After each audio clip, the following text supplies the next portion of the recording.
माझा इंटरेस्ट. आमच्या दिलीपरावचा जिथे इंटरेस्ट आहे ना तिथे बावळा गोविंदचा इंटरेस्ट संपलेला आहे. आमचे चंद्रकांत दादा या ठिकाणी आलेले.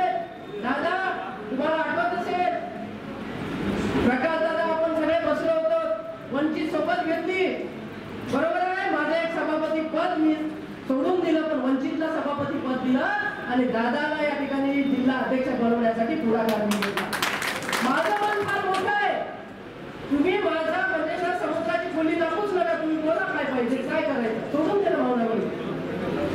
माझं मन मोठं आहे म्हणून मी मोठी झाले हे लक्षात घ्या. मी अगर स्वच्छ मनाची असती ना पण बाईसारखं वागली असती ना ते भांडण लावले असते तुमच्या सगळ्यांचे की तुम्ही भांडणात गुंतले असते मी दिल्लीत राहिली असते बरोबर आहे. पण मी दिल्लीत राहिली नाही आणि मी भांडण पण लावलेली नाही. फक्त एकच विषय डोक्यात ठेवला या ठिकाणी आपल्याला सामान्य माणसाची सेवा करायची हे पद मिळालेलं आहे. आणि या जिल्ह्यामधलं राजकारण पुढे चालून सुद्धा या जिल्ह्यामधलं राजकारण बिना भांडणाचं झालं पाहिजे हे आम्ही डोक्यात ठेवायचं. पश्चिम महाराष्ट्रातील लोक समोर चालले आणि आपण लोक भांडतच चालू. 2 एकर ही 10 एकर ही किती एकर गेलं आपल्या हे आता आपल्याला करायचं नाही. आपल्याला विकासाचं राजकारण करायचं, समृद्धीचं राजकारण करायचं आणि ज्याचं ज्याला आहे त्याला सोडून द्यायचं. हे राजकारण जोपर्यंत आपण करणार नाही तोपर्यंत आपल्या सगळ्यांची प्रगती या ठिकाणी होणार नाही. आणि म्हणून हाच एक मंत्र मला असं वाटते की दादांच्या वाढदिवसानिमित्ताने आपण घेतला पाहिजे. दादा कितने काम करते सुबह से 5 बजे से कितने काम करते हैं. हमें भी कुछ तो सीखना चाहिए ना. नेता करेगा खाली वही प्रोजेक्ट होएगा क्या. नेता नहीं कार्यकर्ता भी काम करेगा. उमेदवारी मिळू शकली नाही. मी काही नाराजी व्यक्त केली नाही. मला खंत होता की मी 5 वेळेला निवडून आली आणि निवडून यायला किती मशक्कत लागते ते काही इथल्या प्रत्येक माणसाला सांगायची काय आवश्यकता आहे असं मला वाटत नाही.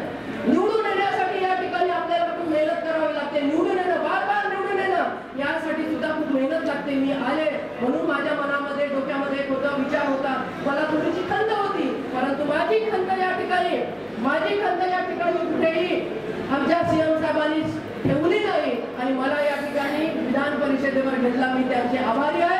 आणि मी असं म्हणते नाही की मी त्यांची पहिली लाडक्या बहीण योजनेची लाभार्थी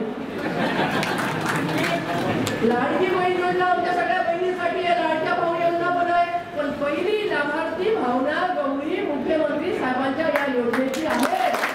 त्यांनी मला विधान परिषदेवर पाठवलं आणि महिलांचा परत एकदा डंका त्या ठिकाणी वाजवला असं म्हणायला काही हरकत नाही. या निमित्ताने मी एवढं सांगेन बोलायला तर खूप आहे. बोलने के लिए तो बहुत है. कुछ भी बोल सकते उल्टा सीधा यूं पण उल्टा सीधा काम करने वाले अपन लोग है नहीं. हमें तो बहुत अच्छा काम करके यहाँ पर बहुत भगाया इतना भगाया कि मैं हाईवे से 140 के स्पीड से मैं यहाँ पर पहुंची. फोन आ रहे थे ताई 10 बजे से लोग यहाँ पर बैठे 10 बजे से यहाँ पर लोग आके उपस्थित हुए हैं. आप जल्दी आओ जल्दी आओ. मेरे अगर गाड़ी को हेलीकॉप्टर जैसे कोई ये होते तो मैं उड़ के भी आते. वो भी भविष्य में होगा कोई बात नहीं. सपने अच्छे देखना और काम भी अच्छा करना यही हम लोग सब सीखे.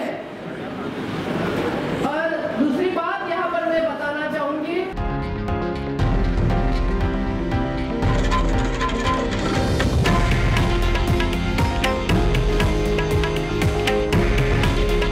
हे आहे देशातील नंबर 1 न्यूज नेटवर्क आणि आपण पाहत आहात TV9 मराठी. काळजी तुमची, हित महाराष्ट्राचं.